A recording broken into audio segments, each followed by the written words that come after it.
যাদেরকে তৌফিক এনায়েত করছেন, যাদেরকে আল্লাহ তাআলা সামর্থ্য দিয়েছেন, ওনাদের উপরে অনেক দায়িত্ব আছে। এর মধ্যে একটা দায়িত্ব হচ্ছে ফিতর, যাকাতুল ফিতর বা সদকাতুল ফিতর। যাকাত যেরকম ফরজ, হজ যেরকম ফরজ, নামাজ পড়া যেরকম ফরজ, এরকম প্রত্যেক ব্যক্তির জন্য, পৃথিবীর প্রত্যেক ব্যক্তির জন্য, গোলাম হোক যেই হোক, তার জন্য যাকাতুল ফিতর আদায় করা ফরজ এই দিনে।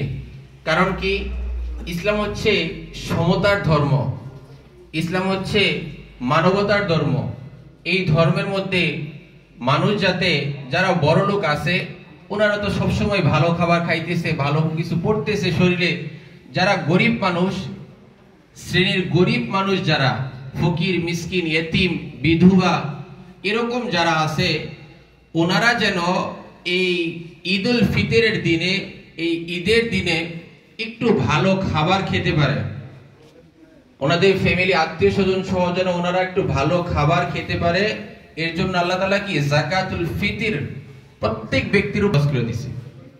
তো আমরা আজকের এই দিনের যাকাতুল ফিতর, যাকাত যেরকম মানুষের 52 তোলা রূপার মালিক অথবা 7.5 তোলা স্বর্ণের মালিক হইলে হয়, এই যাকাতুল ফিতর ওই সময় ফরজ হয় যখন শাওয়াল মাসের চাঁদ উঠে, অর্থাৎ গতকাল মাগরিবের সময় আমরা যারা এখানে উপস্থিত, আমাদের সকলের উপরে যাকাতুল ফিতর আদায় করা ফরজ হয়ে গেছে। এখন ফরজ আদায় করব কিভাবে?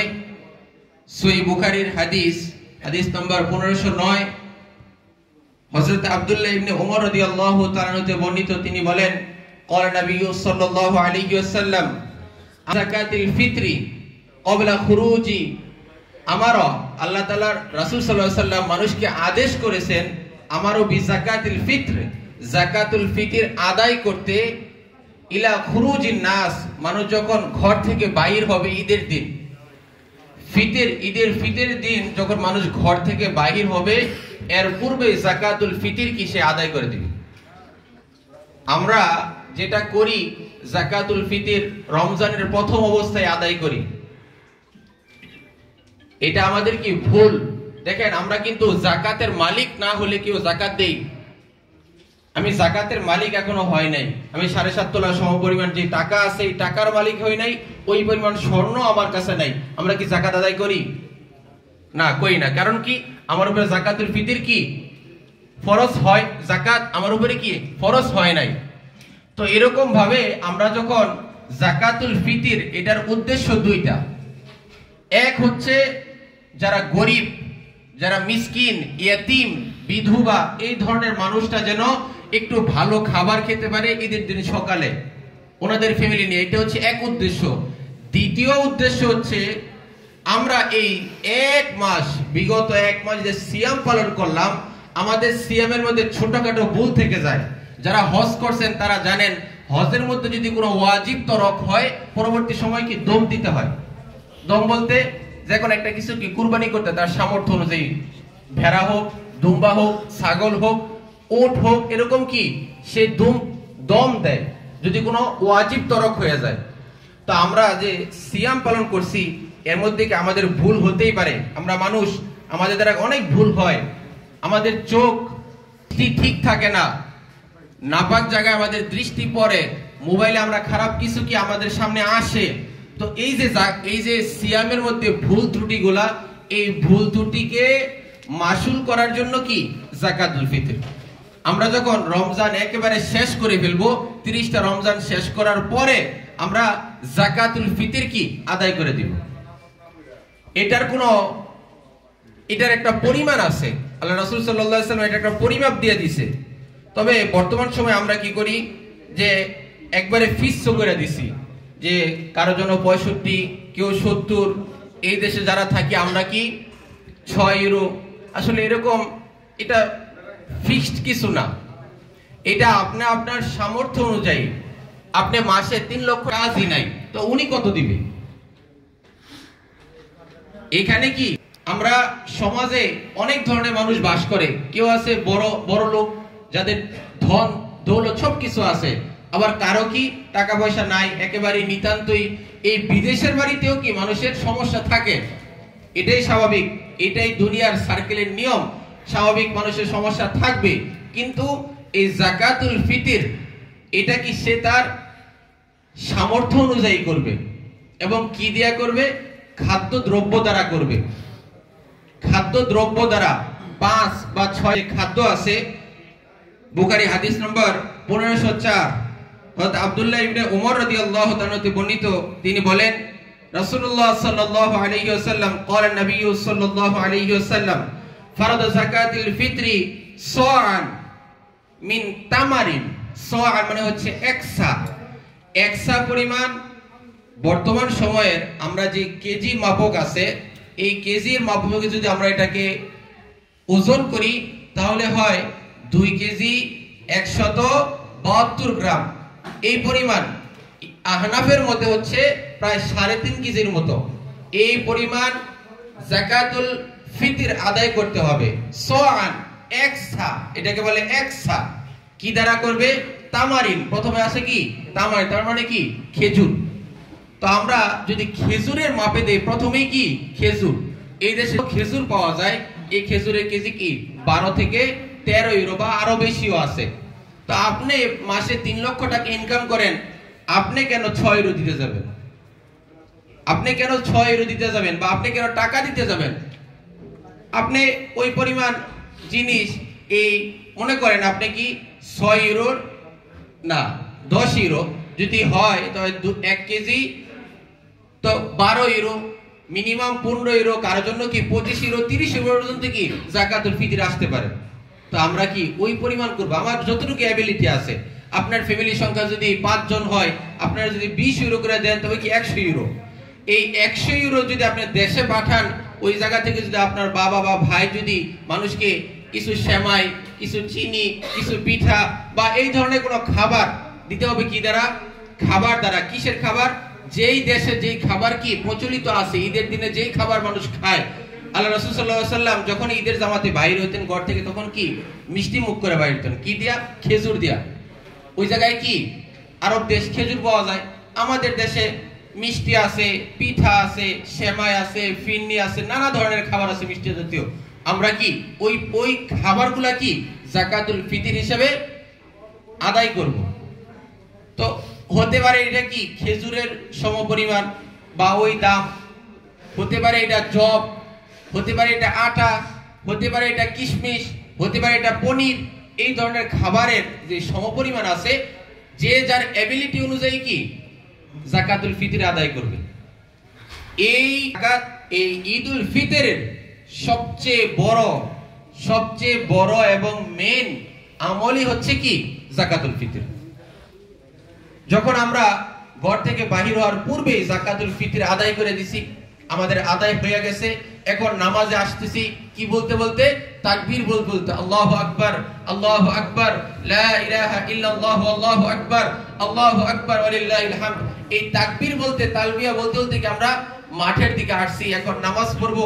নামাজ পড়ে যখন এই মসজিদ থেকে বাহির হব, আল্লাহ তাআলা আমাকে ওই দিনের মতো করে দিবেন যেদিন আমার মা আমাকে প্রসব করছিলেন। সুবহানাল্লাহ। যদি আপনি কি এইভাবে বাইর হইতে পারেন, সুন্নত মোতাবেক আপনি যদি আমল করতে পারেন, আজকের এই দিনে কার জন্য ক্ষমা? যিনি একটা রোজা রাখছে না ওনার জন্য ক্ষমা, এই ক্ষমাটা না।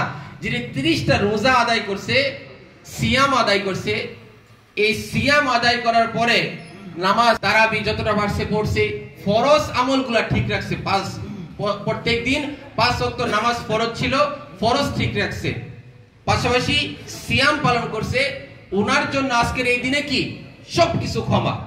পিছনের যত গুনাহ আছে আল্লাহ তাআলা কি ক্ষমা করে দেন। সুবহানাল্লাহ। তো আজকের এই সুসংবাদ তারাই কি আমরা দেখি বা না দেখি, আমাদের এই মসজিদের বা যে কোনো ঈদগাহের গেটগুলাতে কি ফেরেশতারা দাঁড়ায় যায়, আমরা আসতেছি, বসতেছি, ওনারা কি আমাদের জন্য দোয়া করতে থাকে, মাগফিরাতের দোয়া করে। আমরা যখন ঘর থেকে এই থেকে সুন্নত মোতাবেক আমাদের সকল আমল শেষ করে বাইর হব, আল্লাহ তাআলা কি সবকিছু কি ক্ষমা করে দিবেন। তো এই যাকাতুল ফিতর কি আমরা আদায় করে দিব, যার যার এবিলিটি অনুযায়ী আমরা আদায় করব। তবে একটা জিনিস মনে রাখবেন যে 6 ইউরো লেখা বা 6 ইউরো এই দেশের আলেমরা এটাকে ফিস্ট করছে, এটার মধ্যে আমরা থাকবো না। যদি আমরা ফিক্সড মানি, আপনি 6 ইউরো দেন, ঠিক আছে, ওকে 6 ইউরো দেন, তবে 10 সেন্ট বেশি দিবেন। কারণ কি, আপনি এটা ফিক্সড কোনো বিষয় না, এটা কি কোনো ফিক্সড কোনো বিষয় না, এটা আপনি যতটুকু দিতে পারেন, আপনি গরিবের জন্য যতটুকু ছাড়তে পারেন। তো আমরা কি এটার দিকে এটা আদায় করব। যদি কেউ নামাজের পূর্বে, এখানে আমরা নামাজ পড়তে বৈশা করছেন, এখনো যদি কেউ যাকাতুল ফিতর আদায় না করে, নামাজের পূর্বেই করতে হবে করে থাকেন, এখন করবেন, পরে নামাজ পড়বেন। কারণ কি, নামাজের পরে যদি আদায় করেন তাহলে কি হবে, এটা না সাধারণ যে আমরা দান করি, মানুষকে সাদাকা করি, এটার মতো হয়ে যাবে। ওই সওয়াব আর আপনি কি পাবেন না। নফল নামাজের সওয়াব আর ফরজ নামাজের সওয়াব কি এক?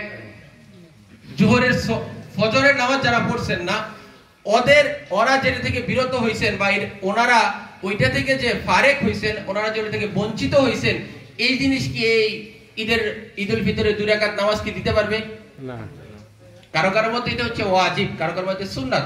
জি, একটু সামনের দিকে আগায় যাই। জি, আমরা এই যাকাতের সাথে কোনোভাবে লিয়াজু করা, যাকাতকে আদায় না করা, যদি কেউ আদায় না করি কি হবে? আল্লাহ রাসূল সাল্লাল্লাহু আলাইহি ওয়াসাল্লাম বলতেছেন, যারা যাকাত আদায় না করবে, আল্লাহ তাআলা ওই কিয়ামত দিবসে যখন বিচার শুরু হবে, ওই মুহূর্তে তার গলার মধ্যে কালো ধরনের এক সাপ পেঁচায় দিবেন। ওই সাপ সে যতক্ষণ পর্যন্ত এই বিচারের দিন থাকবে, ওই পর্যন্ত তাকে ধ্বংসন করতে থাকবে। সে জান্নাতি হোক, সে যাকাত যদি না আদায় করে, সে জান্নাতি পরবর্তীতে হতে পারে কোনো কারণে, কিন্তু এই 50,000 বছর যে সময় আছে, এই সময়কাল পর্যন্ত ওনাকে কি ধ্বংসন করতে থাকবে সাপ। তো আমরা, আল্লাহ তাআলা আমাদেরকে যাকাত সঠিকভাবে আদায় করার তৌফিক দান করুক। আর আপনারা যারা আছেন দিনী ভাই, আপনাদের প্রতি আকুল আবেদন, আপনারা সমাজে যারা একেবারেই সমস্যায় আছে, এই মানুষগুলাকে দেখবেন। পাশাপাশি যত দ্বীনি প্রতিষ্ঠান মাদ্রাসা আছে, এইগুলোর প্রতি একটু খেয়াল করবেন। আপনাদের ছোটখাটো দান দ্বারা কি এই মসজিদগুলা চলে আসছে, যেই সব মসজিদ মাদ্রাসাগুলা সরকারের পক্ষ ধরনের কোনো ডোনেশন, কোনো ধরনের কোনো বেতন, কোনো ধরনের কোনো টাকা না পায়, ওদেরকে চলতে অনেক কষ্ট হয়। আপনারা যদি বিত্তশালীরা 1-2 এতিমের দায়িত্ব নিতে পারেন, তাহলে কি এটা সমাজের জন্য অনেক ভালো হয়। ছেলে মেয়ে লেখাপড়া করবে, শিক্ষিত হবে, আলেম ওলামা হবে। যতদিন পর্যন্ত দ্বীনের কাজ করবে, অতদিন পর্যন্ত আপনার কবরে আপনি বেঁচে থাকেন, আপনার আমল নামায় আপনি কবরে চলে যান, আপনার কবরে কি আর সওয়াব পৌঁছতে থাকবে। আল্লাহ তাআলা আমাদের সকলকে তৌফিক এনায়েত করুক। ওয়া আখিরি দাওয়ানা আলহামদুলিল্লাহি রাব্বিল আলামিন। 1 মিনিট, আমরা 2 ঈদে নামাজ পড়ি। আমাদের এই নামাজ দিয়ে অনেকের ঝামেলা হয়, তবে নামাজটা আগেতেই দেখা দিতেছে, আমরা অনেকেই ভুল করি। ঈদের নামাজে তাকবীর দেওয়া ইমাম আবু হানিফা রাহমাতুল্লাহ আলাইহির মতে হচ্ছে ওয়াজিব, আর বাকি সকল ইমামের মতে হচ্ছে সুন্নাত। তো আমরা বাংলাদেশ, ভারত, পাকিস্তান, আমরা 90% লোক কি আহনাফের অনুসারী। তবে আমরা আহনাফের অনুসারী, এজন্য আমরা 6 তাকবীরেই কি নামাজ পড়ি। তবে 6 বা 12, আমরা জানি যে 6 বা 12 দুই ভাবেই নামাজ পড়া যায়, হয় 12 তাকবীর আর না হয়তো কি 6 তাকবীর। যদি এটা হয়, আমরা যারা 6 পড়ি, যারা 12 পড়ে, আমরা মনে করি কি ওনাদেরটা ঠিক না। আর আমরা যারা 12 পড়ি, আমরা মনে করি 6টা ঠিক না।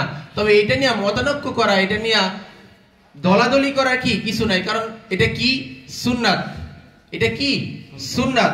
অতএব আমরা পূর্বের ন্যায় আমরা 6 তাকবীরে পড়তেছিলাম, ওইটাই করতাম। তবে আরেকটা সুন্নাত যে আছে এবং সহিহ হাদিস আছে, এটার উপরে আমল করার জন্য, যে না, যারা বলে যে না 12 তাকবীরে পড়া যাবে না, ওনাদের এই কথাকে না মানার জন্য এবং ওনাদের এই কথাকে তিরস্কার করার জন্য কি আমরা 12 তাকবীরে নামাজ পড়বো। নামাজটা বলে দিতেছি, দেখবেন। আল্লাহু আকবার করে হাত বাঁধবো, হাত বাঁধার পরে সানা পড়বো, সুবহানাকাল্লাহুম্মা ওয়া বিহামদিকা ওয়া তাবারাকা ইসমুকা ওয়া তাআলা জাদ্দুকা ওয়া লা ইলাহা গায়রুক। এরপরে আল্লাহু আকবার, আল্লাহু আকবার। এইভাবে কয়টা তাকবীর দেব? 7টা। প্রথম রাকাতে কয়টা? 7টা তাকবীর দেব। 8 নাম্বার তাকবীরে আল্লাহু আকবার বলে কি না সরি 7টা তাকবীর দিব, তো এরপরে কি হাত বাইরে ফেলবো। আর প্রত্যেকটা তাকবীর কি হবে, হাত উঁচু করে হবে না, এখানে ধইরা। জানাজার নামাজে কি হাত উঠাইতে হয় না, আর ঈদের নামাজে হাত উঠাইতে হয়। এভাবে ছেড়ে দিব। 7টা তাকবীর দেওয়ার পরে হাত ধইরা কি সূরা ফাতিহা পড়া হবে, সাথে সূরা মিলানো হবে। রুকু করব, সিজদা করব। সিজদা থেকে দাঁড়ায়া সাথে সাথে আবার আল্লাহু আকবার, আল্লাহু আকবার। এখন দিব কয়টা, 5টা তাকবীর দেওয়ার পরে 5 নাম্বার তাকবীরে হাত ধরে ফেলবো। হাত ধরে এখন কি সূরা ফাতিহা সাথে সূরা মিলে রুকু করব, সিজদা করব, বৈঠক করব, আত্তাহিয়াতু দুরূদ শরীফ নামাজের পরে কি দুদিকে সালাম ফিরে নামাজ শেষ। বুঝছেন? প্রথম রাকাতে কয়টা, 7টা। দ্বিতীয় রাকাতে কয়টা, 5টা। আর প্রত্যেক তাকবীরে কি হাত ছেড়ে দিব। জি ইনশাআল্লাহ।